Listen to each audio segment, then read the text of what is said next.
तो फाइनली सबसे पहले हम लोग क्या पढ़ने वाले हैं, सबसे पहले हम लोग बोयल्स लॉ को पढ़ने वाले हैं। तो चलो अब कॉपी पेन निकाल के अपने तैयार हो जाओ मेरे प्यारे बच्चों, क्योंकि चैप्टर अब आपका शुरू हो रहा है। बहुत इंपॉर्टेंट टॉपिक है, तो ध्यान से पढ़ना। सबसे पहले बोयल्स लॉ। बोयल्स लॉ में बेसिकली लिखा जाता है for a given mass of gas.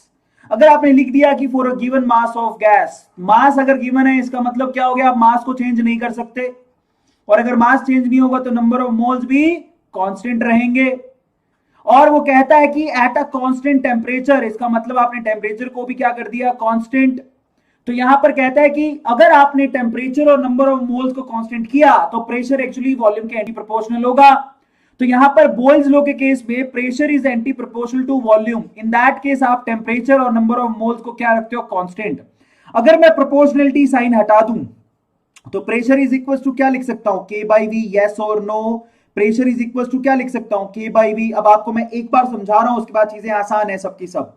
अब जरा सोचिए, आप लोगों को आइडियल गैस इक्वेशन तो पता ही है, क्या है, PV equal to n R T, yes और नो। मैं चाहता हूं कि मैं इस आइडियल गैस इक्वेशन को ऐसे लिख दूं जैसे आप इसमें कंपैरिजन कर सको, ये इक्वेशन नंबर 1 से कंपैरिजन कर सको। तो क्या करूं, प्रेशर इज इक्वल टू, अगर मैं ऐसे लिख दूं, जरा आप ध्यान से समझिएगा, अगर मैं प्रेशर इज इक्वल टू लिख दूं, क्या लिखूं जरा आप चेक करो, that is n R T into 1 by V. कोई प्रॉब्लम तो नहीं है, समझ में आता है, वॉल्यूम को वहां पे ले गया। अब आप जरा चेक करो, अगर मैं इक्वेशन नंबर 1 और इक्वेशन नंबर 2 में कंपैरिजन करना चाहूं, let's comparison between equation number 1 and equation number 2। तो आप देखो, यहां पर आपने लेफ्ट हैंड साइड में क्या लिखा, प्रेशर, यहां पर क्या लिखा, प्रेशर। राइट हैंड साइड में आपने क्या लिखा, 1 अपॉन वी, यहां पर लिखा 1 अपॉन वी। तो के किसके बराबर हो गया, तो बेसिकली के किसके बराबर हो गया, एन आर टी के, यस और नो। तो बेसिकली आपको खुद से ही पता है यार, यहां पर मोल्स, आर की वैल्यू और टेम्परेचर कांस्टेंट है जो के बराबर है। तो अगर मैं कहूं कि जो आपका जो के है बेसिकली वो टेम्परेचर के डायरेक्टली प्रोपोर्शनल है, अगर मैंने टेम्परेचर भी चेंज करा तो जरा समझना, ये बहुत काम आएगा। तो यहां पर जो के की वैल्यू है टेम्परेचर के डायरेक्टली प्रोपोर्शनल है। अब ये के का क्या मीनिंग है मैं आपको समझाता हूं अभी थोड़ी देर में, पर ये समझ लेना आपके पास काम की चीज ये है कि यहां पर जो आपने कांस्टेंट लिया है के, वो टेम्परेचर के डायरेक्टली प्रोपोर्शनल है। अगर गैस आपके मोल्स और आर की वैल्यू तो कांस्टेंट है ही। तो यहां पर देखो, अब मजे की बात आएगी, जो भी खेला जाएगा वो इसी के साथ खेला जाएगा। तो अब आप एक लाइन की इक्वेशन को देखो, आपके पास इक्वेशन दे रखी है P equals to k into 1 by B. ये है आपकी इक्वेशन जो कि किसको रिप्रेजेंट करती है, ये रिप्रेजेंट करती है बोयल्स के लॉ को। अगर मैं इसकी कंपैरिजन इससे कर दूं, y is equals to m into x, yes, y is equals to m into x. तो आपके पास ये जो इक्वेशन दे रखी है, इक्वेशन नंबर 1, ये एक लाइन का इक्वेशन है, यस और नो, ये लाइन का इक्वेशन है। और अगर ये लाइन का इक्वेशन है तो यहां पर एक लाइन की इक्वेशन को ड्रॉ कर सकते हो, कैसे, y की जगह क्या लोगे, प्रेशर, यस, x एक्सिस की जगह क्या लोगे, 1 बाई वॉल्यूम, यस। और ये एक लाइन का इक्वेशन है जिसकी स्लोप कितनी है, k, यस। और क्योंकि ये y इक्वल्स टू m एक ऐसी लाइन की इक्वेशन होती है जो कि ओरिजिन से जाती है, यस और नो। बेटा पढ़ने वाले ध्यान से पढ़ लेना, तो ये लाइन आएगी कुछ ऐसी सीधी।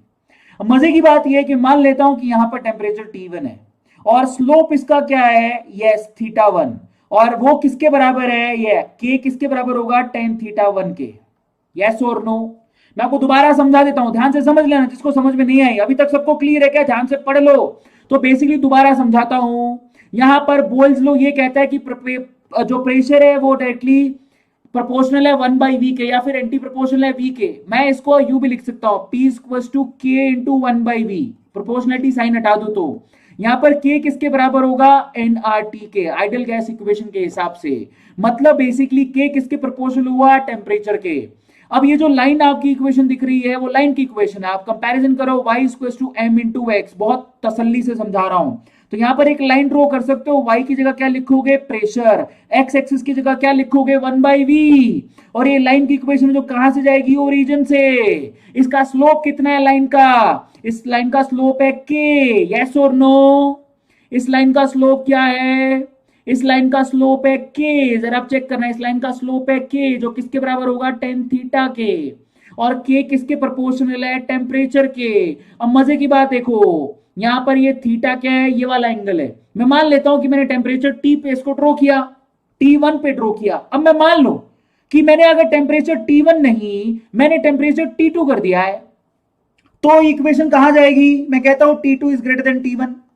मैंने कहा कि मैंने टेम्परेचर बढ़ा दिया, मैंने अब टेम्परेचर कितना कर दिया है T2, तो ऑब्वियसली जब आपने टेम्परेचर चेंज किया है तो ऑब्वियसली इसका के की वैल्यू चेंज हो जाएगी, तो वहां पर नया के क्या बनेगा, अगर T2 टेम्परेचर है तो नया स्लोप क्या होगा K2, पुराने T1 के लिए स्लोप कितना था K1, तो अब आपका स्लोप अगर आपने टेम्परेचर बढ़ाया तो के की वैल्यू बढ़ेगी, मतलब इसका स्लोप बढ़ेगा, तो अब ये लाइन कहां जाएगी, बढ़े हुए स्लोप की तरफ, तो जरा देखो ये ऐसी होगी, जरा आप चेक करना, ये ऐसी, ये बेसिकली T2 टेम्परेचर पर मैंने ड्रॉ की है, तो मतलब समझो यहां पे अगर मैंने टेम्परेचर बढ़ाया, अगर कोई आपको ग्राफ दे दे जरा समझो, अगर मैंने टेम्परेचर बढ़ाया तो के की वैल्यू बढ़ेगी, मतलब स्लोप बढ़ेगा। अब मैं आप सब बच्चा लोग से सवाल पूछना चाहूंगा, जरा ध्यान से इसको चेक करना कि मान लो मेरे पास है ना टोटल प्रेशर वर्सेस 1/v में 3 ग्राफ दे रखे हैं, ये पहला ग्राफ, ये दूसरा ग्राफ, ये तीसरा ग्राफ। मैं आपसे कहूं कि ये टेम्परेचर T1 पे बना है, ये टेम्परेचर T2 पे बना है, ये टेम्परेचर T3 पे बना है, तो बताओ T1 T2 T3 में सबसे बड़ा कौन और सबसे छोटा कौन, तो आप क्या कहोगे, जो देखो जिसकी स्लोप बड़ी वो टेम्परेचर सबसे बड़ा, तो मैं कहूंगा कि यहां पर टेम्परेचर T1 की वैल्यू सबसे ज्यादा है, फिर T2 की वैल्यू है, फिर T3 की वैल्यू है, क्यों, क्योंकि temperature is directly proportional to K, और K is directly proportional to temperature, K क्या है, स्लोप ऑफ द लाइन, बहुत इंपॉर्टेंट है भैया, इस पे से सवाल आते हैं, 100% इस पे से सवाल आएंगे।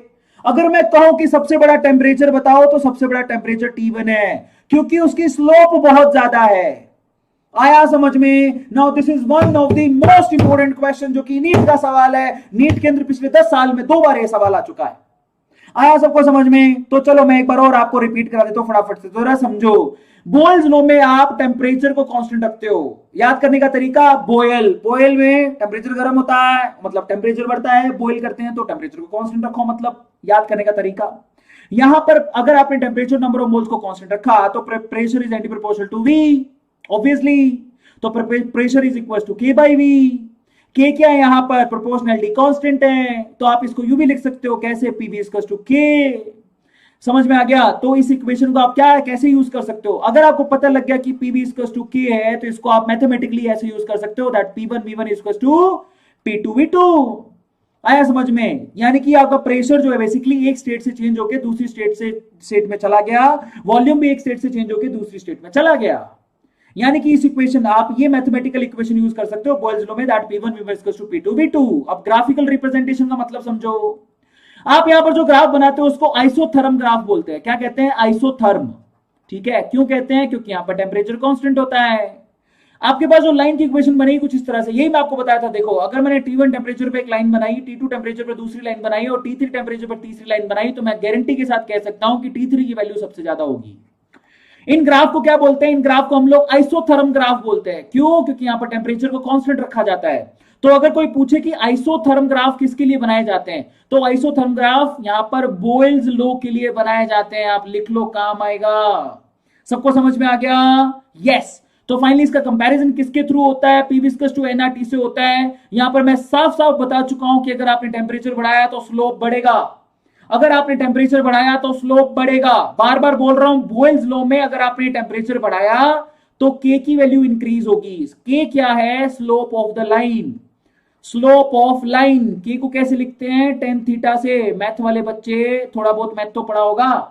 चलिए अब आगे चलते हैं, हमारी आइसोथर्म खत्म हो गई। तो बेसिकली बॉयल्स लॉ में क्योंकि टेम्परेचर कांस्टेंट रखा जाता है तो इसी को हम लोग आइसोथर्म कहते हैं। यहां पर मजे की बात है कि अगर आपने प्रेशर को इंक्रीज किया तो वॉल्यूम पक्का घटेगा, अगर आपने वॉल्यूम 0 कर दिया तो प्रेशर की वैल्यू इन्फिनाइट हो जाएगी, और अगर आपने वॉल्यूम इन्फिनाइट कर दिया तो प्रेशर की वैल्यू 0 हो जाएगी। और अगर मैं आपसे बोलूं, जरा समझो इसको, अभी थोड़ी देर पहले मैंने जो ग्राफ बनाया था वो P वर्सेस 1/V बनाया था, तो ग्राफ आपका कैसा आ रहा था, स्ट्रेट लाइन। लेकिन अगर मैं ग्राफ यहां पर P वर्सेस V बनाऊं तो ग्राफ कैसा आएगा, P वर्सेस V ग्राफ, अगर आपने प्रेशर बढ़ाया तो वॉल्यूम की वैल्यू घटेगी, तो ग्राफिकल रिप्रेजेंटेशन कैसा होगा, रेक्टेंगल हाइपरबोला, ऐसा ग्राफ आएगा। यस, रेक्टेंगल हाइपरबोला ग्राफ आएगा, मैं आपको दिखा देता हूं, this is called rectangle hyperbola. आप प्लीज इसको नोट डाउन कर लो कि अगर आपने यहां पर प्रेशर वर्सेस वॉल्यूम ग्राफ बनाया तो वो रेक्टेंगल हाइपरबोला ग्राफ आएगा। ये सवाल बहुत बार पूछा जाता है, दोनों में कंपेयर कर देता हूं। यहां पर मैंने जो पहले ग्राफ बनाया था वो P वर्सेस 1/V बनाया था, तो वो आ रही थी स्ट्रेट लाइन। अभी आप ग्राफ बना रहे हो P वर्सेस V, तो वो आएगा rectangle hyperbola. Are you getting my point? ये मतलब निकलता है इसका। तो बोल्स लॉ हमारा खत्म हो गया।